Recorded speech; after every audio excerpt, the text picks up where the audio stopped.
My sisters and brothers, the Lord be with you. A reading from the Holy Gospel according to Luke. Jesus said to his disciples, "Gird your loins and light your lamps, and be like servants who await their master's return from a wedding, ready to open immediately when he comes and knocks.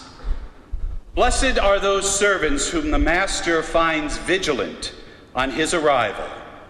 Amen, I say to you, he will gird himself, have them recline at table, and proceed to wait on them.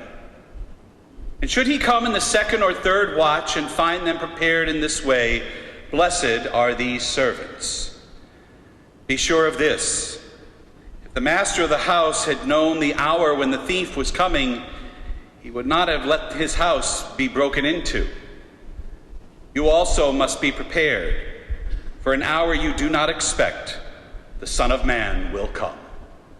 The Gospel of the Lord. Praise to you, Lord Jesus Christ.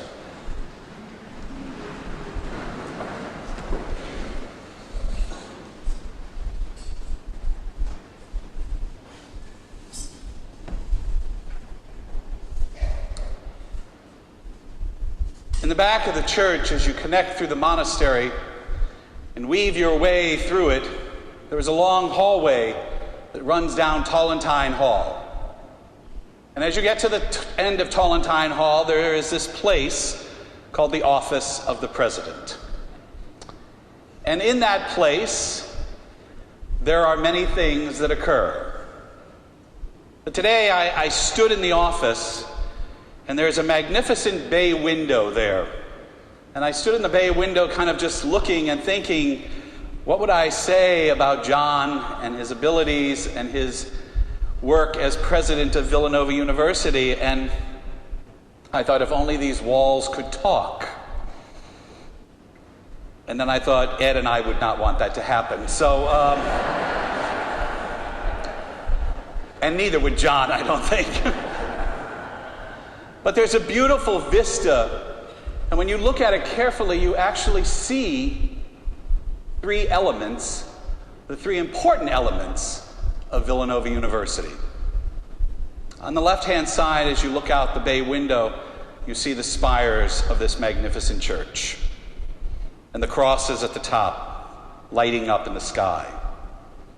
The very faith foundation of Villanova University.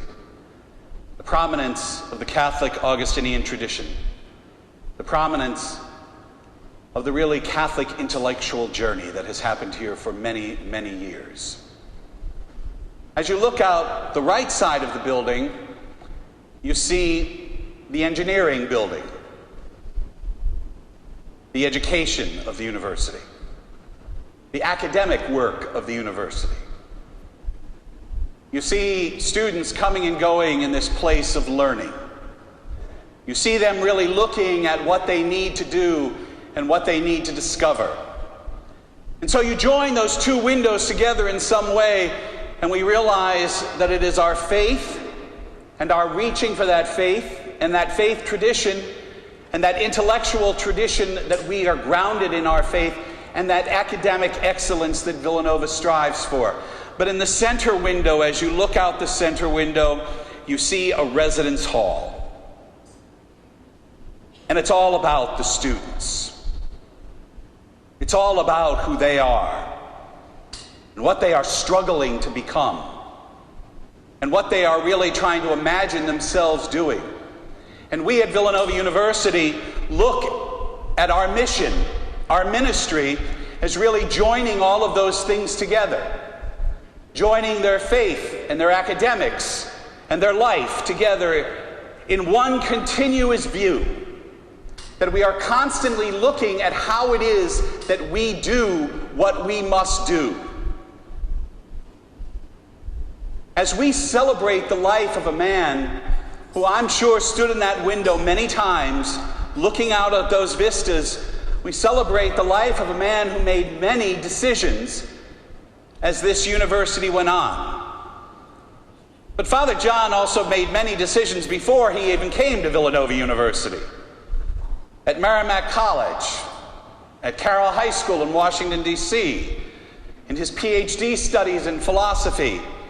And I suddenly started to think it has nothing to do with whether you're president or principal or teacher or pastor, provincial.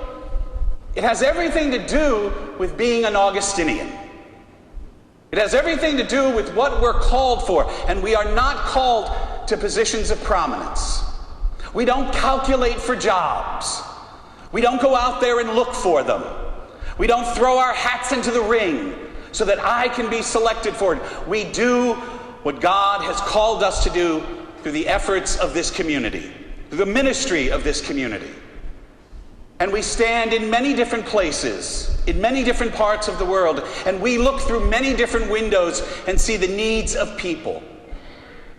And it is our ministry that really pushes us and requests of us to continue to do what we do. The greatest gift that John was to Villanova University and to all of us was that first and foremost, he was an Augustinian friar. He was a man who understood what it meant to have that struggle, to constantly look in the same eyes that Augustine looked, of trying to discern and walk and journey with a group of people he called friends, a group of people that he questioned and challenged to find out where this journey was leading him, where it was pulling us. As Paul says in the letter to the Corinthians, we as ministers of the church, we as individuals who are really called to minister, and each of us are called to minister in our own unique way. Everyone in this building, everyone in this place is called to minister in some way or another. But ministry calls us to look beyond what is seen and see what is not. To have the ability to see what is not. To have the vision to look at the world through very different lenses and see a world in a very different possibility. I could go on and on and on, and I've read articles and articles and articles, archive materials about what John Driscoll did for Villanova, and it was a lot. And I kept thinking, things don't change all that much. After 20-something years, we're still talking football.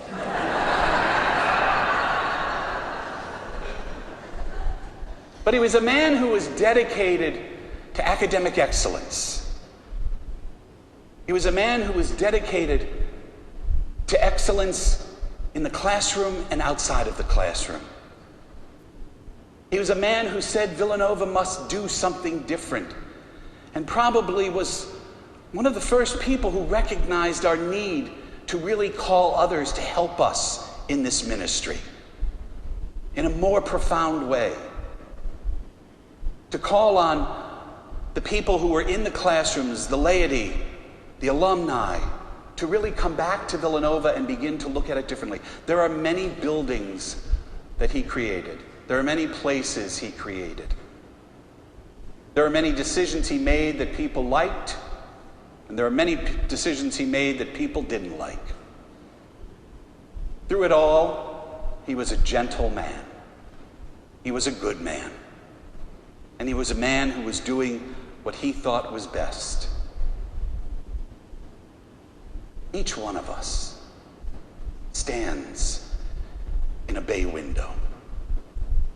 And each one of us looks at the different views of our life and what we must do and what we must accomplish. And at times we make good decisions, and at times we make bad decisions. At times we see things clearly as they really should be, and at times we imagine them differently. There are times that we really kind of struggle to put it all together and join all of those images together. We realize what it means to really walk through this life and constantly be ready for the presence of the Master before us. To constantly be watchful for when that Master will arrive.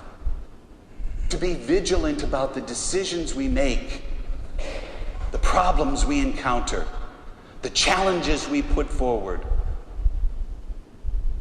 To be conscious of how we treat people, how we respond to their needs, and how we continue to minister them as one way or another. We, the Augustinians, have our way of doing that. We, the Augustinians, believe that it is only with you and through you that our ministry will be accomplished. It is only if we look out that window and see all of you that we will create that community that we speak of over and over and over again. And the family. You know what he was like. You know how much he enjoyed life and enjoyed certain aspects of life. And he was always a very quick wit. He used to see me in the monastery. He's the only person I think that ever referred to me as young Peter. I used to go over just to see him, just to have him say that. And then he'd say to me, someday they're going to make you president. And I said, they already have, John. And he said, oh, I'm sorry. It was a standard line of his. So he had a way of kind of looking at life in a very unique way. And you know that he is part of us, and you are part of us, and always will be, as the entire family will be. He was a gift to us. He was a decision maker. He was a companion. He was a counselor. He was a guide. He was a gentle friend.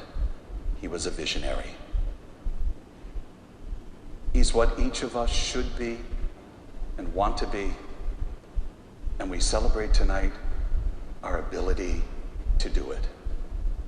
Let each of us stand in our own windows and gaze and see the different aspects of our life around us and say what we do for one another, and we do it for the Master.